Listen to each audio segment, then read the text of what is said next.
Microcontrollers. 8051 is a microcontroller. So before starting with a microcontroller, let us study what is the difference between a microcontroller and a microprocessor. A microprocessor consists of external RAM, external ROM, external input-output ports. Like it doesn't have a predetermined RAM ROM. We have to provide it externally. Whereas in the case of a microcontroller, it has a predetermined RAM, predetermined ROM, predetermined number of timers. It depends upon the application in which you are using that microcontroller. What amount of RAM ROM you need, what is the requirement of timers, whether it is 3 timers are required, 4 timers are required, etc. It has a concise application, the microcontrollers. Like if a microcontroller is being used in a washing machine, the same microcontroller cannot be used for a TV remote. Whereas in the case of a microprocessor, it can be used everywhere. Moving on to the 8051 family.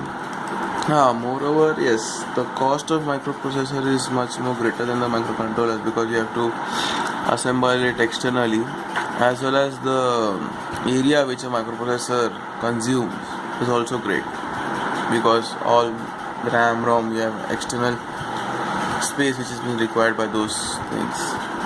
Moving on to the 8051 family, the first thing which you have to study is the memory organization of an 8051 family. Remember, 8051 has two types of memory, program memory and a data memory. Program memory is used to store the codes which we'll be typing.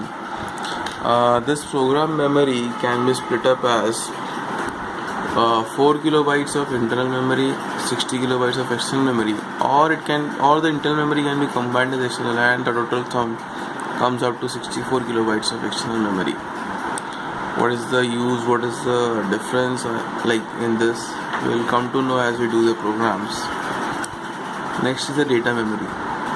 Data memory is also 64 kilobytes, but the 128 bytes is of RAM. Of this 128 bytes, 00 to FF, 00 to 7F is used for direct and indirect addressing, whereas 80 to FF is being reserved for different kinds of registers known as special function registers.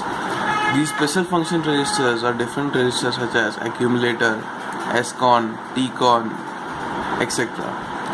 All this is used for serial communication timers. All this thing will be clear once you start the programming of timers and serial communication. But right now it's just an introductory video. So remember this thing, that 00 to FF, that is 128 bytes, is RAM, which is an internal memory, and along with that we have a 64 kilobytes of data memory. This is an important part which you have to concentrate. This is the 00 to 7F memory, that is the direct and indirect addressing of this RAM, which has been explained over here. So yeah, we have 4 register banks, 0, 1, 2, 3. These are the 4 register banks. Remember, we have 7 registers, R0 to R7, 8 registers, R0 to R7, used for all the general purposes of adding, receiving data from a port. So 7 registers in this, 00 to 07, 7 registers in this, 0H to 0F, such like this. We have 1, 2, so basically 4 into 8, that is 32 registers. Remember that these registers which I am talking about, R0, R1, R2, R7, they do not have a name different for the bank one. Like if it is R0, R1, R2, R3, R4, R5, R6, R7, then this register which is starting over here, this won't have R8.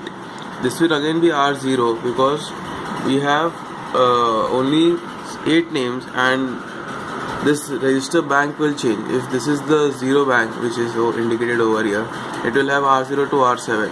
The register bank 1 will also have R0 to R7. Likewise, we have 4 banks. This is the bit addressable area. Like if you have to address any of the memory location of this, you have to address it bitwise. This is the scratch pad area. What is the difference between this scratch pad area and this register bank? This will be cleared in the later videos. Right now, moving on to this. These are the special function registers. Remember special function registers which I was talking about? Yeah, the special function register, this. So there are many functions, special function registers, as we were talking about, scon, tcon. You see, as you can see, scon, tcon. Like, don't worry right now, these will be clear later. Just now, remember that there is one accumulator. Remember, there is an accumulator which is used for all the arithmetic operation like addition, subtraction, or any addition, subtraction, and various other operation. Accumulator is being used. The accumulator. Moving on. This SFR memory map is right now not required for you. Yeah, this is the PSW bar. It consists of a carry flag, auxiliary carry flag. This is the F0 flag which is reserved. RS1 and RS0 is used to select the bank. Remember I said about the banks. Then we have the overflow flag and the parity flag. Carry flag is used. Remember all the registers in 8051 are 8-bit registers. So if there is an overflow of a bit from the D7 position to D8 position, carry flag will be set. Auxiliary carry flag is set when there is a transfer of a bit from lower nibble to a higher nibble, like from D3 to D4.